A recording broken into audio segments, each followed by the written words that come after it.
மனோஜை பார்க்கும்போது யாருக்கெல்லாம் ரொம்ப கடுப்பாக இருக்கும் மறக்காம நம்ம வீடியோக்கு ஒரு லைக் பண்ணிக்கோங்க. ஏன் அப்படின்னா ரோகிணி என்ன சொன்னாலும் நம்புகிறாங்க.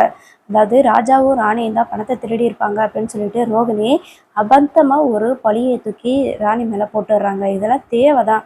தேவையில்லாமல் அவங்க இவங்க குணம் தெரியாமல் வேலைக்கு சேர்ந்துட்டு சரி வேலைக்கு சேரும்போது தெரியவா செய்யும். இப்போ என்ன பண்ணுறாங்கன்னா ஒரு வாரத்தில் அந்த பணத்தை கொண்டு வந்து நீங்கள் தான் கொடுக்கணும் அப்படின்ற மாதிரி சொல்லிடுறாங்க. இப்போ மனோஜ் கொஞ்சமாவது யோசிச்சு பார்த்துருக்கணும். அந்த லாக்கரை உடைக்கவும் இல்லை. அந்த நம்பர் பாஸ்வேர்ட் போட்டு தான் எடுத்திருக்குது. சிசிடிவி ஆஃப் பண்ணியிருக்குது. அப்போ இவங்க படிக்கலை, எங்களுக்கு இதை பற்றிலாம் தெரியாது அப்படின்னு சொல்லும்போது கொஞ்சமாவது அதை பற்றி யோசிச்சு பார்த்துருக்கணும். இவங்க 2 பேரை தவிர அங்கே எத்தனையோ பேர் இருக்காங்கல்ல வேலை பார்க்குறவங்க. அவங்கக்கிட்ட அவங்க மேலே ஏதாவது ஒரு கம்ப்ளைண்ட் போட்டுருக்கலாம்ல. இவ்வளோ பெரிய ஐடியா கொடுத்து ரன் பண்ணுறதுக்கு ஐடியாலாம் கொடுத்தவங்கக்கிட்ட போயிட்டு இந்த மாதிரிலாம் இவங்க பண்ணுறாங்க. அதையும் மனோஜ் ரோகிணி என்ன சொன்னாலும் அதுதான் சரி அப்படின்னு சொல்லிட்டு நினச்சிக்கிறாங்க. வேலைக்கு வச்சுக்கலான்னு சொன்னாங்க, சரின்னு வேலைக்கு வச்சுக்கிட்டாரு. இப்போ அவங்க தான் பணத்தை திருடுனாங்கன்னு சொன்னாங்க, இப்போ அவங்கள விட்டு வேலையை விட்டு நிப்பாட்டிட்டாங்க. ஸோ இந்த மாதிரி ரோகிணி என்ன சொன்னாலும் மனோஜ் ஆமாம் சரிதான், நீ பண்ணுறதான் கரெக்டு அப்படின்னு சொல்கிறது முட்டாள்தனமாக இருக்குது. கொஞ்சம் கூட யோசிச்சு கூட பார்க்க தெரியாது போல இருக்குது. அது ஒரு பக்கம் இருக்கட்டும். இன்னொரு பக்கம் பார்த்திங்கன்னா இந்த விஜய் அம்மா என்ன பண்ணுறாங்கன்னா புதுசு புதுசாக ஒன்று ஒன்றா பண்ணிகிட்டே இருக்காங்க. எனக்கு என்னை பொறுத்த வரைக்கும் இந்த சீரியலில் வில்லி விஜயா கிடையாது.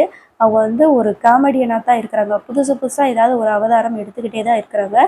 ஸோ இப்போ யோகா கிளாஸ் ஸ்டார்ட் பண்ணுறதுக்காக அவங்க நோட்டீஸ் அடித்து வீடு வீடாக கொண்டு போய் கொடுக்கணும் அப்படின்னு சொல்லிட்டு போயிட்டுருக்குறாங்க.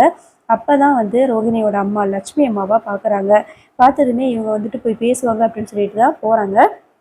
அதாவது ஆட்டோக்குள்ளே ஏறிட்டு இவங்க என்ன சீரியஸாக இருக்காங்கன்னு சொல்லி தான் அந்த பையனை கூட்டிகிட்டு போனதா அவங்க அம்மா கூட்டிகிட்டு போனதா சொன்னாங்க. இந்த பொம்பளை இங்கே இப்படி சுற்றிக்கிட்டு இருக்குது, சீரியஸாக இருக்குது, அது நல்லா தானே இருக்குது அப்படின்ற மாதிரி யோசிக்கிறாங்க. அப்போது இந்த குழந்தை அவன விஷயத்தில் ஏதோ ஒரு மர்மம் இருக்குது அப்படின்னு சொல்லி சொல்கிறாங்க. இப்போது என்னென்னா அந்த ப்ரொமோவில் என்ன செஞ்சுருப்பாங்கன்னா பார்த்துட்டு கூப்பிடுவாங்கன்னு பார்த்தா கண்டிப்பாக கூப்பிட மாட்டாங்க, பேச மாட்டாங்க. அங்கேருந்து என்ன செஞ்சிடறாங்கன்னா சரி எது எப்படியோ நமக்கென்ன அந்த சனியை நம்ம வீட்டுக்கு வராமல் இருந்தால் போதும், ஆத்தக்காரி தானே அதை கூட்டிகிட்டு போயிருக்கா போட்டோம் அப்படின்னு சொல்லிட்டு அவங்கக்கிட்ட பேசாமலே அங்கேருந்து கிளம்பிடுறாங்க.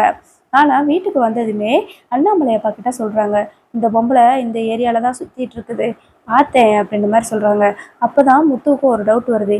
என்னடா இது, கிறிஷோட அம்மா பாட்டிக்கு சீரியஸாக இருக்குன்னு சொல்லி தான் கூட்டிகிட்டே போயிருக்கிறாங்க. ஆனால் அத்தை இங்கே இந்த ஏரியாவில் பார்த்தேன்னு சொல்கிறாங்க. ஏதோ ஒரு மர்மம் இருக்கே அப்படின்னு சொல்லிட்டு பேசிட்டு இருக்கிறாங்க. இப்போ தான் நம்ம மீனா வித்யாவோட வீட்டுக்கு போகிறாங்க. வித்யாவோட வீட்டுக்கு போகும்போது அங்கே ஆல்ரெடி ஒரு லேடி இருக்காங்க.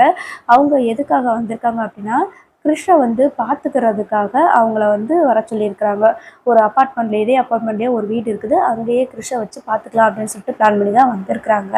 அப்போ தான் மீனாவும் போனதுனால என்ன ஆகுது அப்படின்னா இது என் பையன்தான் உள்ளே தூங்கிட்டு இருக்கான், என் பையனோட செருப்பு தான் அப்படின்ற மாதிரி சொல்லிடுறாங்க. இருந்தாலும் மீனாவுக்கு டவுட்டாகவே இருக்குது. இல்லை இது கிறிஷோட செருப்பு தான் அப்படின்னு சொல்லி சொல்கிறாங்க. என்ன மீனா நீங்கள் எல்லாருமே ஒரே மாதிரி தான் செருப்பு போட்டிருப்பாங்க, அது கிறிஷோட செருப்பு தான் சொல்லிட்டு எப்படி தெளிவாக சொல்கிறீங்க அப்படிங்கும்போது இல்லை எனக்கு தெரியும் அப்படின்னு சொல்லி